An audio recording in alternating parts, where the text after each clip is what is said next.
प्रिय बच्चों, मैं अगला वीडियो अपना अपलोड कर रहा हूँ जो वर्ब के बारे में है। Verb is a very important part of English. ये इंग्लिश का सबसे महत्वपूर्ण पार्ट है। You know what is the important thing in a body? एक शरीर में सबसे ज़्यादा महत्वपूर्ण कौन सा पार्ट होता है? दैट इज़ साउल, और वो है आत्मा। तो जैसे as there is the need of soul in the body, human body, मानवीय शरीर में जो आत्मा का स्थान है, तो such kind of place is also of verb in the body of English. अंग्रेजी रूपी शरीर में आत्मा वर्ब है। यू नो, आप जानते हैं, no any kind of sentence also be created without the assist of verb. आज तक आपने पढ़ा होगा कि बगैर वर्ब के कोई भी सेंटेंस नहीं बन सकता।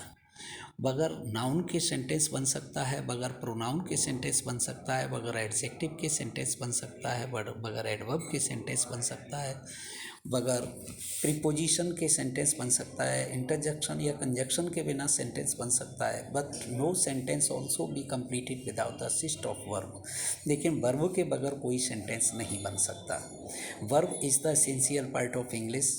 ये अंग्रेजी का सबसे महत्वपूर्ण पार्ट है।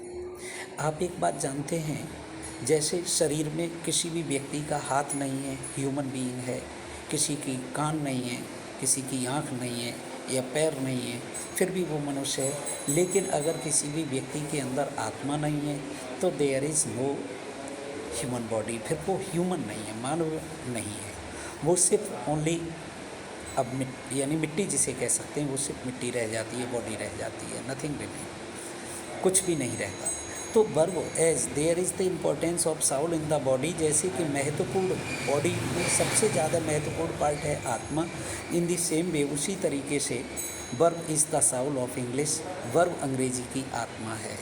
आपको मैंने बताया था बगैर वर्ब के कोई भी सेंटेंस नहीं बन सकता। बगैर नाउन के सेंटेंस बन सकता है, बगैर प्रोनाउन के सेंटेंस बन सकता है, बगैर एडजेक्टिव, इन जितने भी अदर पार्ट्स ऑफ स्पीच हैं उनके सेंटेंस बन सकता है, लेकिन बगैर वर्ब के कोई सेंटेंस नहीं बन सकता। तो verb is the soul of English. English की वर्ब आत्मा है। तो now I am going to tell you about verb. इसलिए मैं अब जो है आपको वर्ब के बारे में बताने जा रहा हूँ, और ये पार्ट आपको विशेष समझना है, अच्छी तरह से समझना है, क्योंकि आप समझ लीजिए अगर वर्ब आ गई तो आपका बहुत कुछ आ गया, ये समझ लीजिए। वर्ब बहुत महत्वपूर्ण पार्ट है। ये 9 पार्ट्स ऑफ स्पीच पे आत्मा है ये अंग्रेजी की। वर्ब की डेफिनेशन बताते हैं कि verb is a word which says something about subject और ऑब्जेक्ट। वर्ब वो शब्द है जो कर्ता या क्रिया कर्म के बारे में कुछ बताती है। वर्ब को हिंदी में कहते हैं क्रिया, यानी ये कर्ता या कर्म के बारे में जो कुछ भी बताती है, उनके रिलेशन को जो एस्टैब्लिश करती है, दैट इज़ वर्ब, वो वर्ब होती है।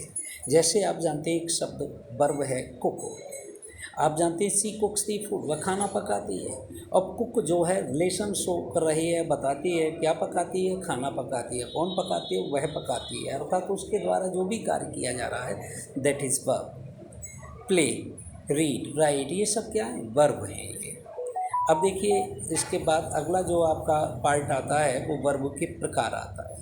Types of verb. वर्ब कितने प्रकार की होती है? Mainly verb has 2 types. मुख्य रूप से वर्ब 2 प्रकार की होती है, एक फाइनाइट वर्ब और दूसरी इनफाइनाइट वर्ब। इनफाइनाइट वर्ब को हम नॉन फाइनाइट वर्ब भी कहते हैं। अब पहले हम आपको फाइनाइट वर्ब की शुरुआत करते हैं। Finite verb is also divided into 3 parts.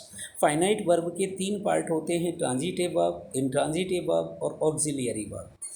Finite verb के कितने प्रकार होते हैं? 3, ट्रांजिटिव वर्ब, इंट्रांजिटिव वर्ब और ऑक्सिलियरी वर्ब। आप जानते हैं, पहले हम आपको ट्रांजिटिव और इंट्रांजिटिव वर्ब को डिफाइन करेंगे, उसके बाद हम auxiliary, because auxiliary verb is further divided into 2 parts.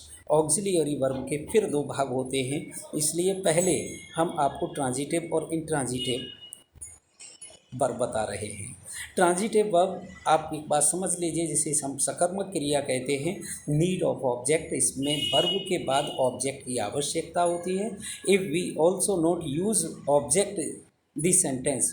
और verb no demand for object, जब तक वर्ब ऑब्जेक्ट की डिमांड नहीं करती तब तक आपकी सेंटेंस पूरा नहीं होता, अर्थात जब तक वर्ब ऑब्जेक्ट नहीं आता तब तक वो सेंटेंस कंप्लीट नहीं होता है।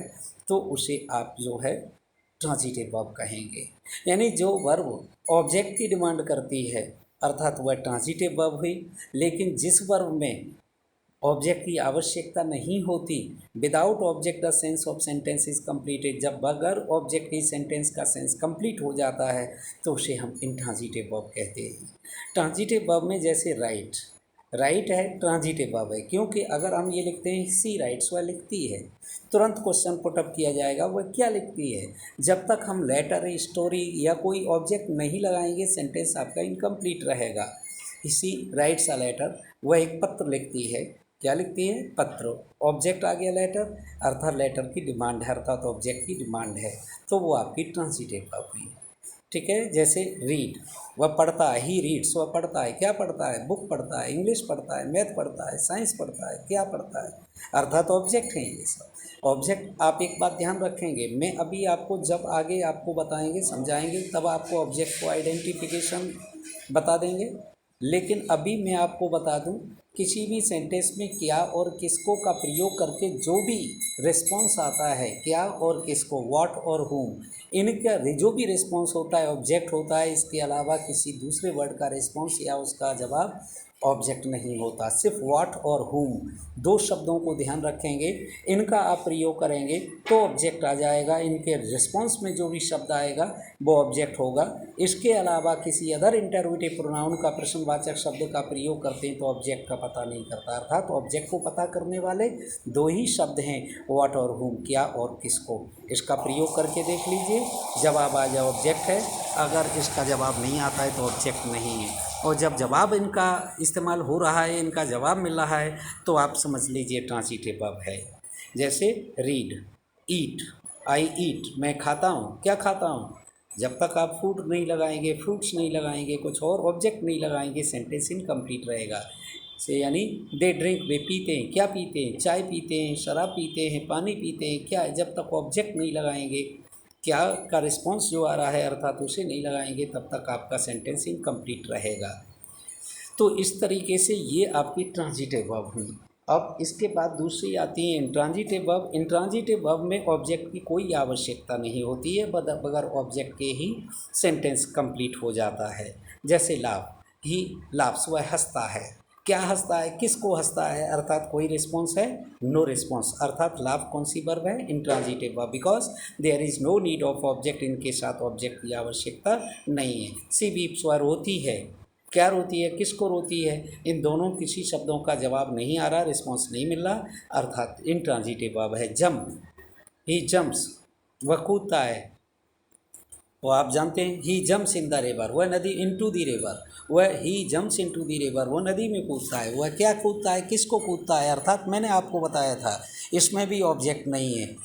यानी जैसे ही गोज़ टू स्कूल, वह स्कूल जाता है, वह क्या जाता है, किसको जाता है, इसमें भी ऑब्जेक्ट नहीं है, क्योंकि मैं आपको बता चुका हूँ क्या और किसको के ही जवाब में ऑब्जेक्ट आता है और किसी के जवाब में ऑब्जेक्ट नहीं आता। इस पर जैसे रन, ये कुछ ऐसी वर्ब्स हैं जो इंट्रांजिटिव वर्ब हैं। जैसे अभी आपने देखा ही गोज़ टू स्कूल, एक सेंटेंस बोला हुआ स्कूल जाता है। आप ये सोच रहे होंगे कि इसमें स्कूल क्या है।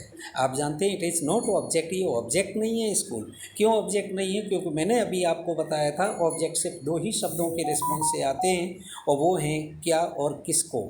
इन दोनों शब्दों के प्रयोग के अलावा किसी तीसरे शब्द से ऑब्जेक्ट नहीं आता। क्या और किसको यानी व्हाट और whom का ही प्रयोग करके आप ऑब्जेक्ट निकाल सकते हैं। लेकिन आप जानते ही गोज़ टू स्कूल, इसमें कोई क्या या किसको का जवाब नहीं आ रहा, तो आप जानते हैं इनका यूज़ नहीं हो रहा, इंट्रांजिटिव वर्ब है। जबकि स्कूल, इसमें कॉम्प्लीमेंट है, ऑब्जेक्ट नहीं है स्कूल, कॉम्प्लीमेंट है। अभी एक सेंटेंस मैंने बोला था ही जंप्ड इनटू द रिवर, इसमें भी रिवर क्या है, कॉम्प्लीमेंट है, ऑब्जेक्ट नहीं है ये जो है। इस तरीके से एक बात ध्यान रखें, फिर एक बार बता देता हूँ। ट्रांजिटिव वर्ब में ऑब्जेक्ट की आवश्यकता होती है, बगैर ऑब्जेक्ट के सेंटेंस इनकम्प्लीट रहता है। जबकि इंट्रांजिटिव वर्ब में ऑब्जेक्ट की आवश्यकता नहीं होती, बगैर ऑब्जेक्ट के ही सेंटेंस कंप्लीट हो जाता है। देखिए इसके बाद अगला आपकी तीसरी जो वर्ब है ऑक्सिलियरी वर्ब। ऑक्सिलियरी वर्ब आप जानते हैं जिसे हम लिंकिंग वर्ब भी कहते हैं या हेल्पिंग वर्ब भी कहते हैं। लिंकिंग वर्ब या हेल्पिंग वर्ब यानी सहायक क्रिया। तो आप याद रखें auxiliary verb is further divided into two parts. इसके भी दो भाग होते हैं, एक प्राइमरी ऑक्सिलियरी वर्ब और दूसरी model auxiliary verb. Primary auxiliary verb में एक वर्ड आता है बी। बी मीन्स होना। बी का मीनिंग क्या होता है? बी ई होना। इसकी थ्री फॉर्म्स होती हैं, first form is are am, second form was were और थर्ड फॉर्म बीन। ये आपके वर्ड्स प्राइमरी ऑक्सिलियरी वर्ब में आते हैं। दूसरी ऑक्सिलियरी वर्ब है मॉडल ऑक्सिलियरी वर्ब। याद रखें ये आपके सिलेबस में है, आपके फिलअप करने के लिए आते हैं मॉडल्स वगैरह, तो इसे ध्यान से समझेंगे।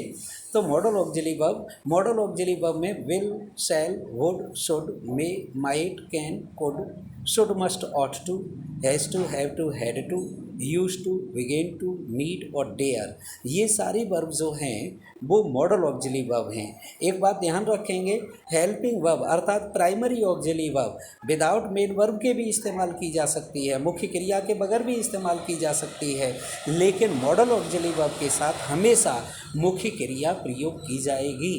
बगैर मुख्य क्रिया के मॉडल ऑक्सिलियरी वर्ब प्रयोग नहीं किए जा सकते, ये ध्यान रखेंगे। अब देखिए अगले वीडियो में मैं इन मॉडल ऑक्सिलियरी वर्ब के जो प्रयोग हैं, विल का प्रयोग कब करेंगे, सेल का प्रयोग कब करेंगे, वुड का प्रयोग कब करेंगे, शुड का प्रयोग कब करेंगे, मे का कब करेंगे, कैन का कब करेंगे, मे, माइट का, कुड का, शुड, मस्ट और टू, ये जितने भी मॉडल ऑक्सिलियरी वर्ब हैं इनका जो यूज़ किस तरीके से किया जाएगा वो हम अगले वीडियो में आपको डिफाइन करेंगे, आगे आपको बताएंगे। अभी इस वीडियो में सिर्फ इतना ही करते हैं। ठीक।